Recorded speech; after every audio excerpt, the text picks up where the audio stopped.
والصلاة والسلام على رسول الله. سبحان الله وبحمده عدد خلقه ورضا نفسه وزنة عرشه ومداد كلماته. أصبحنا وأصبح الملك لله والحمد لله. صباح الخير. قولي يلا خوخة. ايه بص اهي خوخة اهي اهي قول لها صباح الخير. ايه يا صباح الفل والورد والياسمين عليكم جميعا. النهارده الصباح بتاعنا بقى مختلف لان الصباح دوت بيبقى عند ماما. اللهم صل وسلم وبارك على سيدنا محمد وعلى اله واصحابه اجمعين. يا صباح الفل والورد والياسمين على احلى واغلى متابعين. يا رب يديمكم في حياتي دايما يا رب. ازيكم عاملين ايه؟ رب تكونوا بالف خير يا رب. طبعا الصباح طبعا بيبقى مختلف. الصباح بتاعنا ده من عند ماما، من البلكونه بتاعت ماما. ما تستغربوش طبعا ان خوخة ظاهرة معايا ولابسة نص كم. التسجيل طبعا كان بقاله اسبوع وزيادة او 10 ايام، بس انا اللي اتأخرت عليكم عقبال ما نزلته. لكن احنا طبعا شتينا وشتينا وشتينا. الشتاء دخل علينا من الفيديو اللي فات.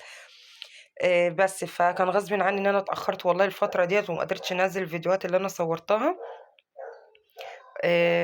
فالنهارده بقى باذن الله كده زي ما شفت في اول الفيديو، نزلت وديت عيالي المدرسه الصبح. نزلنا حوالي الساعه 7 كده وديتهم المدرسه الصبح. وبعد كده ماما قالت لي ايه بقى، احنا عايزين ناكل كشري. انا بصراحه يعني هي بتحب تاكله من ايدي، عارفه ان انا بعمله حاجه يعني ما شاء الله حلوه. قلت لها بس كده، ده كانت عايزانا ان انا اجيبه جاهز. قلت لها لا، ده انا هعمله لك. جبت بقى معايا الطلبات الصبح وانا جايه، ودخلت المطبخ وابتديت اعمل الاكل. قلت عقبال ايه ما عيالي يخلصوا المدرسه والدروس بتاعتهم اروح اجيبهم. ولعت على ميه المكرونه طالما انت واقفه في المطبخ وبتعملي كله كده يعني وانت واقفه مش هياخد منك وقت. ولعت على ميه المكرونه وغليت، حطيت المكرونه وولعت كمان على العدس اهوت بيتسلق. بحط معاه كمان فص ثوم وشويه كمون وشويه شطه. وولعت على الحمص كمان بيتسلق اهوت، بحط برضو معاه فص الثوم وشويه الكمون وشويه شطه، بيطعموه وبيخليه طعمه جميل جدا. هنا بعد ما العدس بقى اتسلق، حمرت شويه الشعريه وحطيت الرز وحطيت العدس، وبحط شويه شطه شويه كمون وشويه الملح وحطيت الميه. وعملت كمان البصلايه اهي بخرطها كده اللي هي اسمه ايه جوليان، بصل جوليان. وحطيت عليها معلقه دقيق بس كده وغربلتها في المصفى، بيطلع مقرمش وجميل. رحت بقى جبت عيالي من المدرسه وجم قعدوا يذاكروا. وبعد كده ايه قلت لهم هحط لكم، ما كانوش جعانين لسه، فحطيت لهم بقى ايه بعد ما ذاكروا كده شويه. حطيت الطبليه بتاعتنا وحطيت الاكل. الطبليه دي اللي بنذاكر عليها وبناكل عليها وكل حاجه. ربنا يديم لمتنا عليها دايما يا رب. بصوا بقى رايكم في طبق الكشري بتاعنا. بصوا شايفين الطبق اللي في النص دوت. دي أنا بعمل سلطة كده يعني ايه. بحط بقطع قوطة وفلفل وفص توم وملح وشطة وكمون يعني نص معلقة خل صغيرة. اسكت لا، قلت اكمل، انا لازم احسسها ان انا قاعده في محل الكشري ذات نفسه. قلت اعمل لها شويه رز بلبن بقى كمان. بس انا في الرز بلبن كنت ست بيت فاشله، هقول لكم ليه بس في الاخر بقى، خليها مفاجاه. حطيت هنا نص كوبايه رز. نقعتها الاول شويه بتاع ساعه كده، وبعد كده حطيت عليها كوبايتين ميه وولعت عليها تتسلق. لازم تتسلق لغايه ما الرزايه اتهرت خالص وما تبانش. بصوا كده شربت الميه كلها وخلاص كده الرزايه استوت وبقت بايشه خالص. وما بحطش اي حاجه عليها دلوقتي. وغليت اللبن هناك اهو. كنت حطيت على النص كوبايه الرز دي حطيت كيلو ونص لبن. بصوا القشطه عامله ازاي،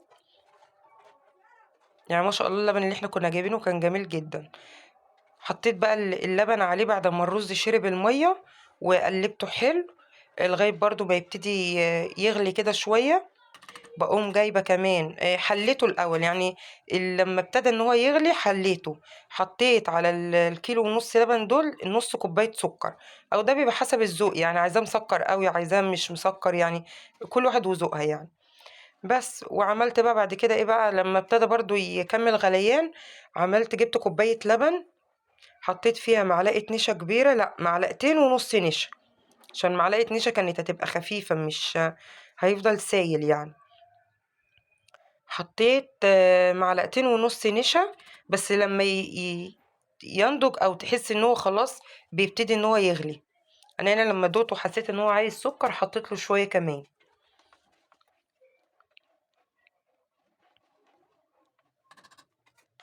حطيت له بقى هنا اهي الكوبايه اهيت، حطيت فيها 2.5 معلقة نشا كبار. و عايزه تحطي على اللبن حطي، عايزه تحطي ميه، انا حطيت ميه لان انا كنت فضيت اللبن كله على الرز خلاص.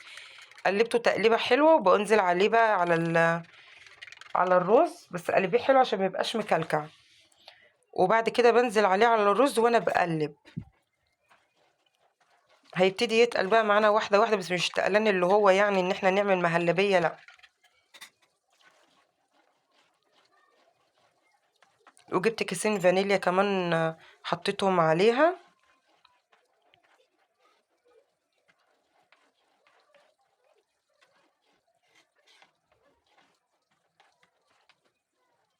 لو تحس ان هو تقل شويه.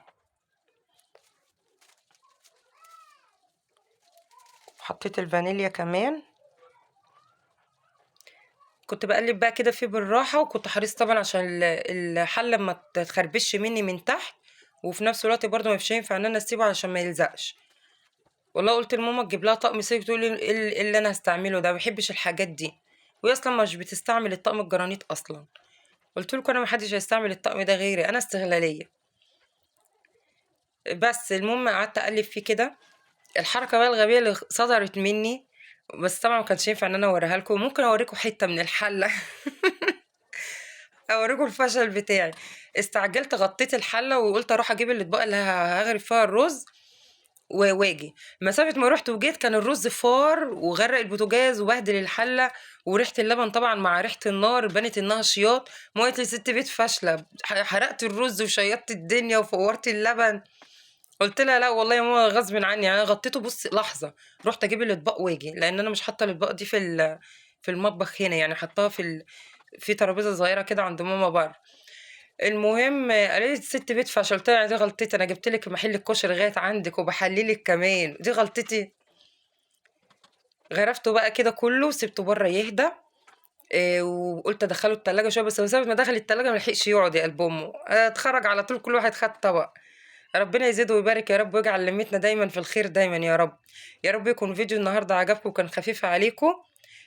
سيبكم في رعاية الله وحفظه، واشوفكم في فيديوهات تانية كتير. السلام عليكم ورحمة الله وبركاته. متنسوش تحطوا لي اللايك.